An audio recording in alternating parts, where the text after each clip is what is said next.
Okay, now we're going to take a look at conflict management strategies that you can use. Now, this is different than styles.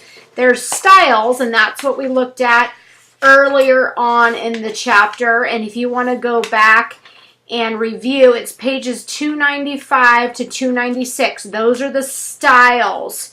Make sure when you're taking the quiz for this week, but also the final exam, that styles are competing, avoiding, accommodating, collaborating, compromising, and strategies are those things that we're going to talk about right now, and you can find them beginning on page 305. But before we take a look at the strategies, we're going to examine the factors that will influence your choice of strategy. So what's going to play into the choice that you make when deciding which strategy you're going to use during conflict? So the first thing is we have to look at the goals. And these are short-term and long-term goals that you want to achieve.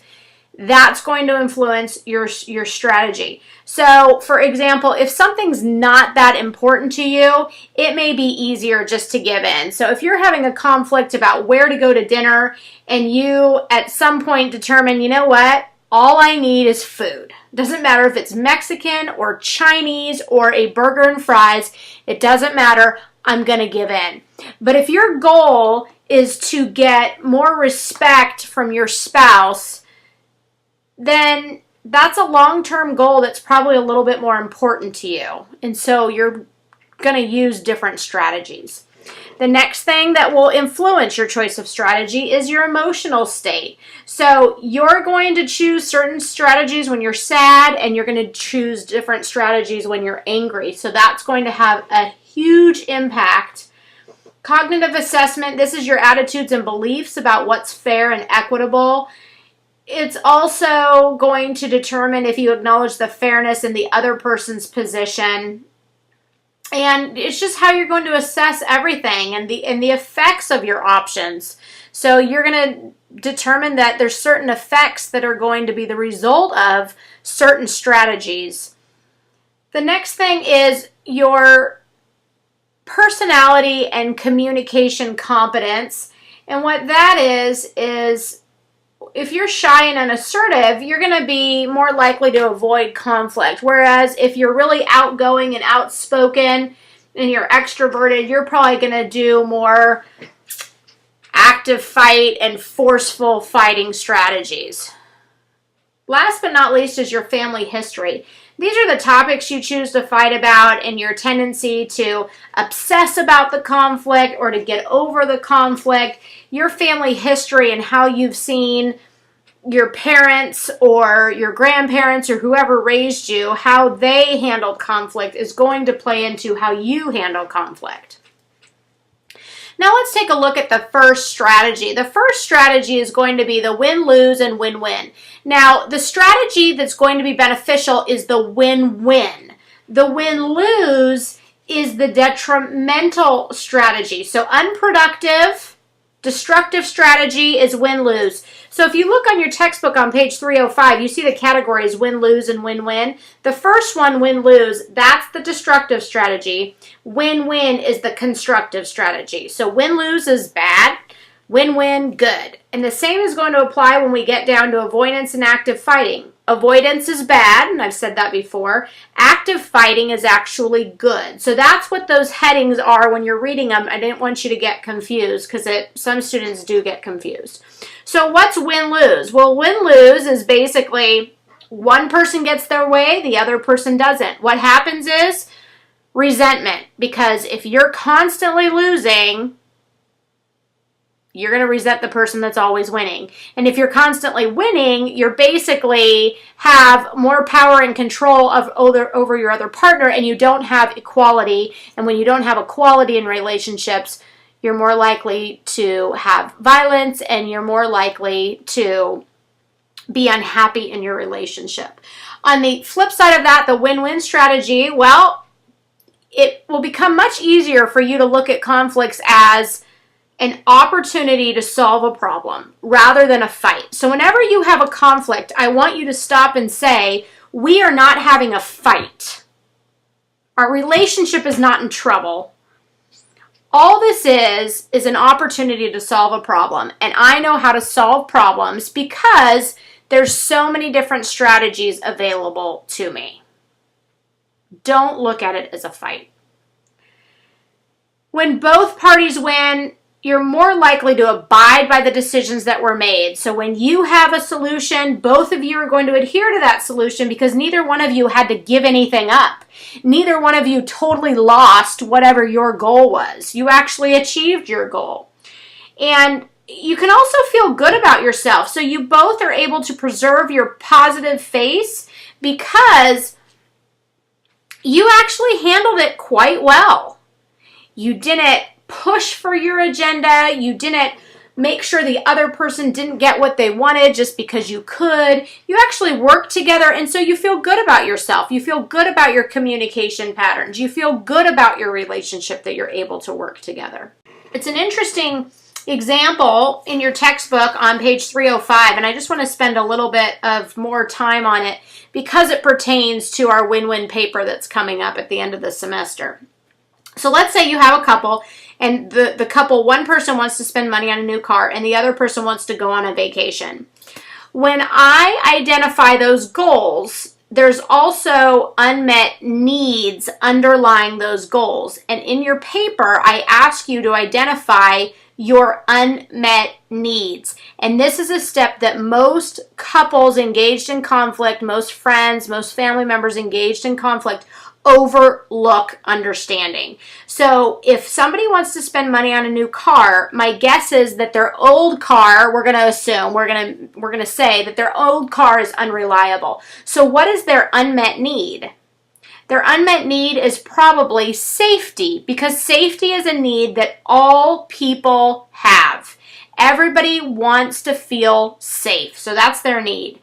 On the flip side, the other person wants to spend it on a vacation. What's their need? Their need that is not being met is relaxation, recharge, downtime. They have this need to re-energize themselves, and they can't do it without taking a vacation and getting away. So both of the goals are want to buy a new car, and the other goal is to go on a vacation, but the needs underlying those goals should get adequate attention, and you should explore what those needs are and what they aren't being met. And when you look at it that way, that my spouse just wants to feel more safe, or my daughter or my son wants to feel more safe, then it's more understandable. You can understand and empathize with them much more than if you look at it like, seriously, you want a new car just because you want a new car. You need to understand why they need a new car. And new car may not mean brand new off the lot. It could just mean new to them, maybe a car with less miles. So it's important that you understand the goals and the underlying needs when engaging in the win-win strategy. The next one that we're going to look at is avoidance of conflict. That's the bad way to go. And active fight strategies. These are the good ways to go. So avoidance can take many different forms. The first is physical avoidance. You leave your house, you walk away from that person, you ask them to pull over so you can get out of the car. The next is emotional avoidance or cognitive emotion. That means you don't engage with them, you don't talk to them, you don't think about them, you just, it's psychologically, you just leave that conflict. The next is demand withdrawal, and that's a conflict pattern, and that means one person makes demands, the other person doesn't want to fulfill those demands, so they withdraw. The other person makes demands and they withdraw. So a wife that says to her husband, I want you to stop drinking beer on Sunday afternoon, and the husband just withdraws. He doesn't really do it, and more or less he doesn't want to talk about it. And that cycle just goes on and on. She demands, he withdraws. She demands, he withdraws. And until somebody says, you know what, I'm going to actively engage, actively fight this out, it's just going to continue. The next is non-negotiation. And what that is basically it's a special type of avoidance because you just don't direct any attention to managing the conflict. You roll your eyes and continue to watch TV and just ignore them. Or you roll your eyes and continue to Facebook or Pinterest or whatever it is that you like to do. And you don't even pay any attention. There's no response given. Last but not least, a type of avoidance is called silencers. The way that we can use silencers, or what they look like, is crying, yelling and screaming, saying, oh, I have a headache, I can't talk about this anymore, I'm so tired. All of those styles of avoiding are called silencers because they seek to silence the other person and basically just shut them down where they're at, because you're saying basically, I can't handle this anymore. When somebody starts yelling and screaming, that is a silencer, and I'll tell you, it's a good silencer to heed, because when somebody gets to that point of yelling and screaming, it's time to take a break. And if you can both understand that once somebody starts to yell and scream, we need to shut it down, and it's not one person saying to the other person, you're out of control, I can't continue this anymore. That's not gonna work. But if you say, you know what, yelling and screaming, it's a silencer, and that's kind of our cue to stop talking, and I certainly don't want to be the one causing you to yell and scream, so let's just take a break. That is the best thing to do in that situation. That silencer may be something you need to pay attention to. On the flip side of the avoidance strategy is the active fight strategy, and instead of avoiding the issues, what you're doing is you're taking an active role, and that means you have to confront them, you have to be on both sides of the communication, you want to be speaker and listener, you want to voice your own feelings but also listen carefully.